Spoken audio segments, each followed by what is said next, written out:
This channel does not promote any violent, harmful, or illegal activities. All content provided by this channel is meant for an educational purpose only. আর এদিকে দার্জিলিংয়ে রাজু বিস্তারকে প্রার্থী করল BJP. দার্জিলিংয়ে বিস্তার নাম ঘোষণা হতেই ক্ষুব্ধ পাহাড়ের বিজেপি বিধায়ক বিষ্ণুপ্রসাদ শর্মা। রাজুর বিরুদ্ধে ভোটে লড়বেন জানান বিষ্ণুপ্রসাদ। গোড়া থেকেই ভূমিপুত্রকে প্রার্থী করার দাবিতে সরব হয়েছিলেন তিনি। তবে প্রার্থী হওয়ার জন্য বিষ্ণু শুভেচ্ছা জানিয়েছেন বিস্তারকেও।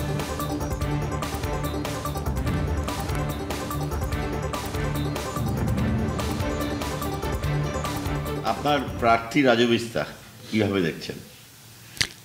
আমার প্রার্থী নয়, এটা এখন বিজেপি পার্টির প্রার্থী। আমি তো আউটসাইডারকে প্রার্থী চাইনি। রাজু বিস্তার আউটসাইডার, আমি তো আগেই কথা 2 মাস আগেই বলেছি। চতুর্থবার যে আমরা আউটসাইডার ক্যান্ডিডেট পাচ্ছি। 1.7 মিলিয়ন পপুলেশনে দার্জিলিং লোকসভা ক্ষেত্রে একজনও ভূমিপুত্র ক্যান্ডিডেটের মতন না পাওয়া বিজেপি থেকে, এটা এখানকার লোকের জন্য দুর্ভাগ্যজনক। আমি তো মনে করি আমাদের জনগণের কাছে এটা একটা চাঁটা। আমি মনে করি বাইরে থেকে যত ক্যান্ডিডেট পাঠানো হচ্ছে এখানে, এটা চতুর্থবার পরপর করে, এটা আমাদের ইস্যুর জন্য ওই ঢাকনি পাঠানো হচ্ছে। ঢাক্কান এসে ভালো ভালো কথা, মিষ্টি কথা, কিন্তু ওইটা ঢাকনিতে থাকবে। ভূমিপুত্র প্রার্থী হলে কি হতো? ভূমিপুত্র প্রার্থী হলে এখানকার ইস্যুটা পার্লামেন্টে উঠতো, আর এটা একটা ন্যাশনাল মেইনস্ট্রিমে আমাদের জিনিসটা চলে যেত। দলের প্রার্থী রাজু বিস্তার, এবার রাজু বিস্তার বিরুদ্ধে আপনি ভোটে লড়বেন? লড়বো। আমি তো আমার প্রতিশ্রুতি জনগণকে যে আউটসাইডার ক্যান্ডিডেট আসলে আমি প্রতিদ্বন্দ্বিতা করব, আমি নির্বাচনে নামবো। তো কালকেই আমি যখন কালকে 8:30টার দিকে অ্যাপ্রক্সিমেট 8:30টার দিকে ঘোষণা হয়েছিল প্রার্থীর তালিকাটা, তারপরে কিছু 10 মিনিট পরে আমি আমার একটা ঘোষণা আমি সোশ্যাল মিডিয়াতে দিলাম যে এবার জনগণের স্বার্থে, আমরা আলাদা রাজ্যের স্বার্থে আমি প্রতিদ্বন্দ্বিতা দিচ্ছি, আর আমি নমিনেশন ভরবো আর লড়ব। আপনার বিধায়ক পদ চলে যেতে পারে। লাভ আর নোকসান বিজনেসম্যান দেখে, স্টেটসম্যান দেখে না। পার্টি কি করবে এটা পার্টির ডিসক্রিপশন, পার্টিকে ছেড়ে দিলাম, পার্টির হাতে। আমাকে যা করতে পারবে পার্টি করবে, অন্য কোনো দলে যাওয়ার প্রশ্নই নেই। আমি এই জন্য তো আমি ইন্ডিপেন্ডেন্ট ক্যান্ডিডেট। আমাকে তো এখনও অনেক পলিটিক্যাল পার্টি থেকে অফার আসতেছে, আজকে থেকে নয়, যেদিন থেকে বার্তা দিলাম সেদিন থেকে আমাকে অফার আসতেছে। এটা রাজুজির সঙ্গে লড়াই বলতেছি না আমি, এটা একটা সিদ্ধান্তর সঙ্গে লড়াই। এই সিদ্ধান্তটা হচ্ছে আমাদের ইস্যুকে ঢাকনি দেওয়া আর আমাদের ইস্যুকে প্রস্ফুটিত করা। বিজেপিতে থেকে বিজেপির সঙ্গে লড়াই। বিজেপির থেকে টিকিট পাওয়ার দৌড়ে প্রাথমিকভাবে শৃঙ্খলাকে হারিয়ে জিতলেন রাজু বিস্তার। দার্জিলিং আসনে বিজেপির টিকিট পেলেন তিনি, কিন্তু এবার এই আসনে বিজেপির লড়াই কার্যত কঠিন বলে মানছে দলেরই একাংশ। কারণ এবার প্রথমবার পাহাড়ের ভোট কার্যত একাধিক ভাগে ভাগ হচ্ছে। অনিত থামারা যখন তৃণমূলের সঙ্গে আছেন, তখন এডওয়ার্ড এবং বিনয় তামাংরা আছেন কংগ্রেসের সঙ্গে, জিএনএলএফ রয়েছে বিজেপির সঙ্গে।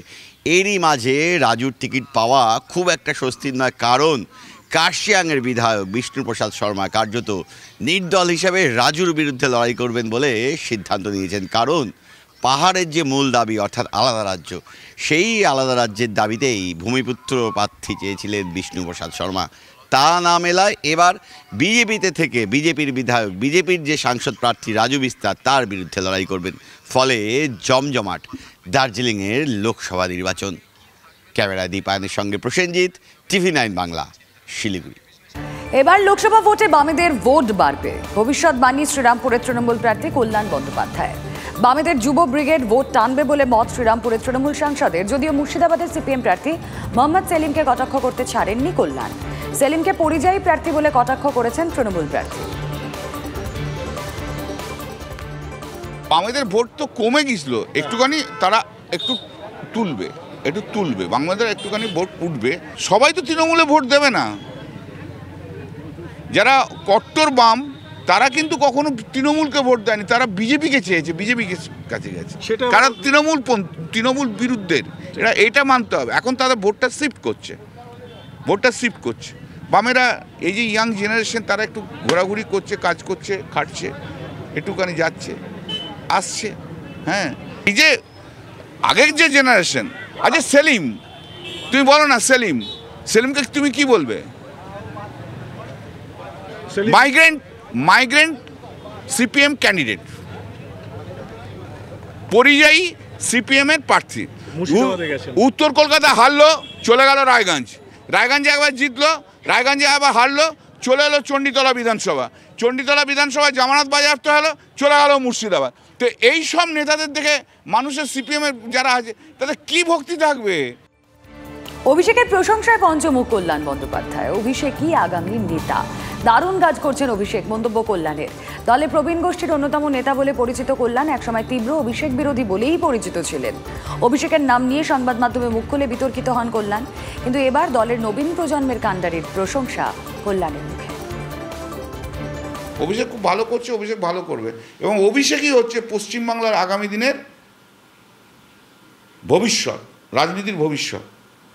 এবং ও আজকে পশ্চিমবাংলা কেন সারা ভারতবর্ষের মধ্যে ও কিন্তু পার্লামেন্টে তার রিকগনাইজেশন পেয়েছে।